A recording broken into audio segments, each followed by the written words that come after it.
Bonjour et bienvenue à la cuisine des Linoucha, j'espère que vous allez bien les amis, je reviens parmi vous aujourd'hui avec des recettes automnales autour d'un ingrédient qui est la courge et ses variétés. On sait que cette saison est pleine de récoltes de courge, alors on va regarder quelques préparations, quelques conseils également afin d'éveiller vos papilles et celles de vos proches découvrant les recettes. On va commencer par un plat autour du pâtisson. Pâtisson farci au quinoa. Alors le goût se rapproche beaucoup de l'artichaut, on retrouve sous plusieurs couleurs, du blanc, de l'orangé ou même panaché. Alors cuisson va être selon la taille. Alors j'ai pris un moyen, du coup je vais le faire cuire dans une marmite avec l'eau chaude pendant 25 minutes. Sinon vous pouvez le faire cuire au four si vous souhaitez. Une fois cuit, on va par la suite le vider. Puis on va découper le chapeau pour pouvoir retirer les fibres et les graines. Alors pour vider et réserver la chair, alors attention à ne pas transpercer la peau du pâtisson pour pouvoir le faire cuire facilement par la suite et éviter les trous disgracieux. Moi je l'ai coupé sur le côté mais c'est pas très grave, hein, c'est la chair qu'il ne faut pas couper.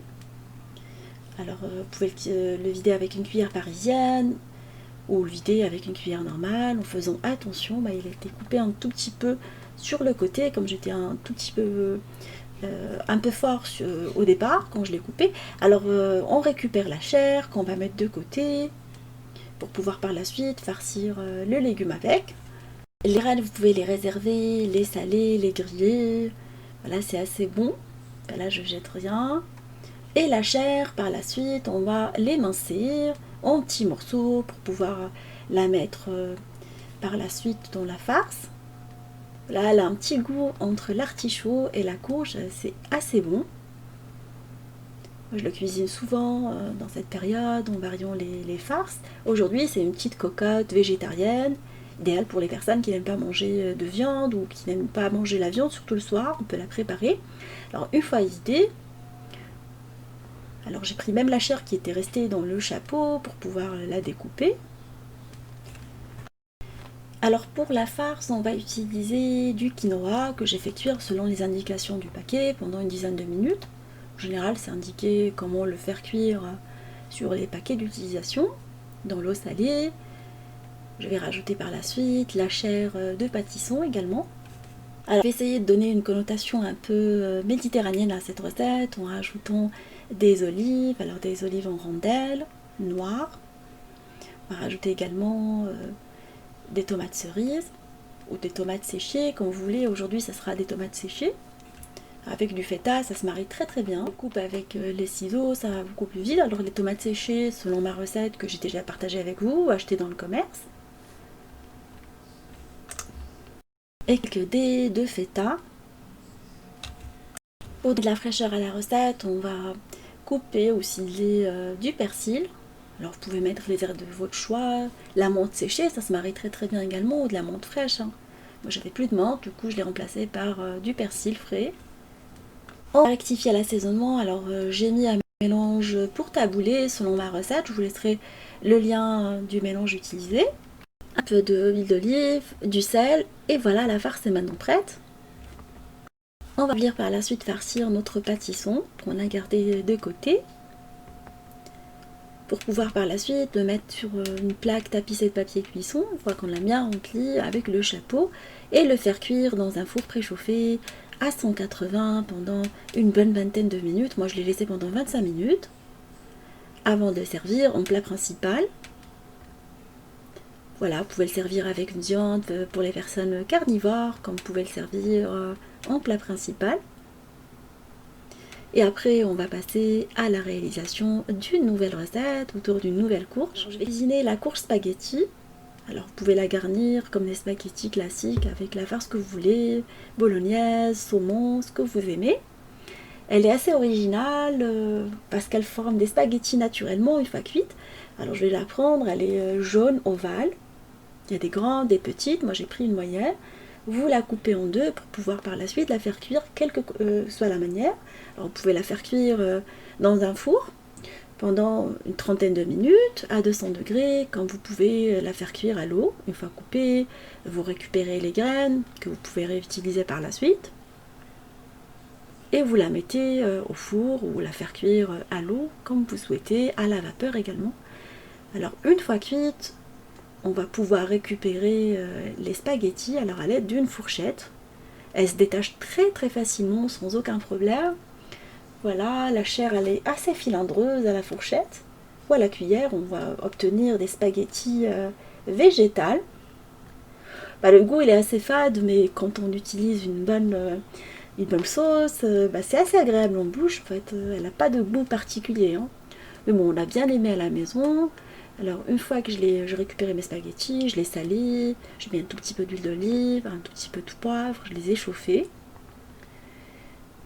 Et par la suite, j'avais préparé une sauce bolognaise. Selon ma recette de bolognaise, je vous la laisserai. Alors j'ai pas voulu faire des vidéos trop longues. Vous pouvez consulter ma recette de bolognaise ou réaliser la sauce de votre choix et garnir par la suite les spaghettis avec. Réaliser la sauce à l'avance, les spaghettis à l'avance et garnir à la dernière minute. Vous pouvez les garder pendant 2 à 3 jours au frigo sans aucun problème. Vous pouvez même les congeler parce qu'on ne la trouve pas pendant toutes les saisons. Moi je la congèle pas, enfin je profite des légumes saison pour manger, j'aime bien manger frais. On va décorer avec des brins frais. Alors en ce moment on a pas mal d'herbes fraîches, autant en profiter. Du thym, du laurier, alors j'avais réalisé ma bolognaise avec. Voilà, une recette assez sympa pour les personnes qui veulent faire attention à leur poids. Et après, on va passer à la réalisation d'une nouvelle recette, cette fois-ci une soupe. La saison des soupes, je vais vous préparer une soupe au potimarron. Alors son goût rappelle beaucoup la châtaigne. Vous pouvez le déguster sucré ou salé. Aujourd'hui, c'est autour de la soupe avec la patate douce. Alors vous pouvez garder la chair, moi je l'ai enlevée, comme c'est pas bio. Alors il ressemble beaucoup à une grosse figue orange. Alors dans une marmite à fond épais, je vais mettre de l'huile d'olive, vous pouvez mettre du beurre si vous souhaitez. Alors ça sera potimarron, patate douce, que je vais relever avec de ras lahanout. Alors dans la marmite, j'ai mis de l'ail et de l'échalote hachée que vous pouvez très très bien remplacer par de l'oignon si vous souhaitez. L'échalote, j'aime bien le goût assez doux qui ne va pas masquer le goût des autres aliments. Et ras lahanout, comme le potimarron aime les épices, type cannelle, gingembre et muscade, je trouve que le ras lahanout se marie très très bien parce qu'il y a ces épices là-dedans. On va épicer. On va faire colorer le tout sur un feu moyen pendant quelques minutes, pendant 4 à 5 minutes. On va arroser après, soit avec du bouillon de poulet, soit vous pouvez mettre tout simplement de l'eau comme moi. Alors je vais mettre un bouquet de persil et de coriandre.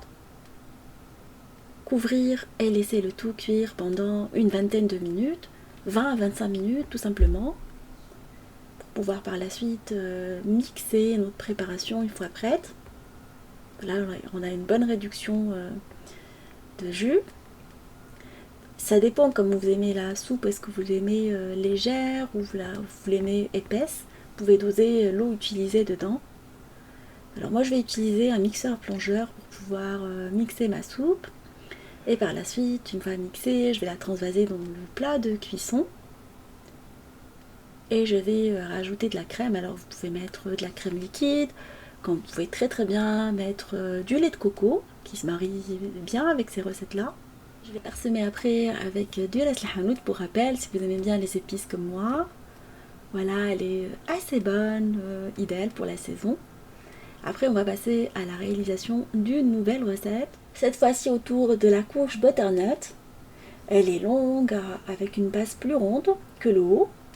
Alors sa peau elle est comestible entre le vert clair et l'ocre. Et la chair de butternut est jaune orangé, très tendre, avec un agréable goût de beurre noisette. Elle se marie avec le fromage, les châtaignes et l'orange. Elle est assez douce, alors je vais venir la couper en deux, la farcir par la suite, une fois qu'on l'a vidée. Alors je vais garder les graines également pour pouvoir les utiliser comme voilà, pour l'apéro, c'est assez sympa. Ma fille elle adore salé. Alors je vais faire quelques entailles en croisillon à l'aide d'un couteau pour pouvoir retirer la chair facilement. Et entre temps j'ai préparé un mélange pour pouvoir badigeonner la courge. Alors j'ai mis des épices, alors voilà, ras lahanout pour moi, ainsi que de l'huile d'olive et du sel. Je vais bien la badigeonner. Et on va la faire cuire par la suite, quand je l'ai déposée sur un plat à l'enfour. Alors, préchauffer à 200 degrés, chaleur au tournant, deuxième grille. Alors pendant 30 minutes en surveillant la cuisson. Et pendant ce temps-là, on va faire cuire le couscous dans l'eau bouillante, salée selon les instructions du sachet ou du paquet. Voilà, je vais utiliser du couscous perlé pour cette recette pour changer du taboulé. Alors le mien m'a pris une dizaine de minutes, alors je vais le laisser égoutter. Je vais le laver avec l'eau froide parce que c'est indiqué dessus. Dans une sauteuse, je vais faire revenir dans de l'huile d'olive l'échalote coupée. Après coloration de l'échalote, j'ai rajouté les pois chiches pré-cuites. On va rajouter également les raisins secs. Alors prenez deux variétés de raisins secs, comme ça vous avez deux goûts différents. On va mettre également les épices, la mélasse de grenade et on va laisser cuire pendant 5 minutes en remuant de temps en temps. On va rajouter le couscous, égoutter et laver. On va le mettre dans le mélange, je vais laisser cuire pendant 2 minutes supplémentaires. Et hors du feu, voilà, la farce est maintenant prête. On va mettre de la coriandre hachée, ou ciselée grossièrement. Moi je vais la ciseler grossièrement, j'aime bien avoir le goût et l'aspect de la coriandre. Et je vais mettre également des amandes effilées. Vous pouvez mettre des amandes grillées. Alors vous pouvez rajouter les fruits secs de votre choix. À la cuisson de la courge, je vais retirer la chair en laissant les bords et le fond. Alors il ne faut pas trop enlever le fond. Et la découper en petits morceaux pour pouvoir la rajouter dans le couscous par la suite. On va mélanger le couscous avec. Alors vous pouvez servir le couscous comme ça, sans les farcir, comme vous pouvez les farcir avec. À vous de voir. Il existe plusieurs façons de préparer cette recette, comme un taboulé. Je vais transvaser la préparation dans les courges que j'ai réservées. Alors, comme je vous ai dit tout à l'heure, ça peut servir de contenant pour rappeler qu'on a mis la courge betternade dedans, qu'on peut la servir dans une assiette de présentation, tel un couscous classique, à vous de voir. Et on va par la suite préparer une petite sauce de dressage pour sublimer le plat. Alors la petite sauce de dressage avec du miel, de la mélasse de grenade et de l'huile d'olive. Alors vous mélangez les deux. Vous pouvez rajouter un tout petit peu de ras el-hanout si vous souhaitez, comme vous pouvez la laisser comme ça. Alors j'ai utilisé l'huile d'olive qui me restait tout à l'heure avec de ras el-hanout. L'huile d'olive que j'avais utilisée pour badigeonner la courge avant la cuisson. Alors, la mélasse de grenade avec un arrière-goût légèrement citronné. On va décorer avec quelques brins de coriandre pour rappeler qu'on a mis de la coriandre dedans. J'ai mis également la petite sauce que j'ai préparée tout à l'heure par-dessus. On a vraiment adoré cette recette à la maison, j'ai laissé le meilleur pour la fin. Alors j'espère que vous allez essayer au moins une recette et me laisser vos commentaires. Comme d'habitude, merci pour vos commentaires. Alors je vais vous préparer une compilation de recettes sucrées autour de la courge. Si vous êtes d'accord, laissez-le moi en commentaire également. Alors je vous fais des gros bisous d'amour. Merci pour vos messages d'encouragement. Et on se dit comme d'habitude, on se retrouve sur la cuisine de Linoucha avec de nouvelles recettes, un nouveau voyage culinaire et à bientôt.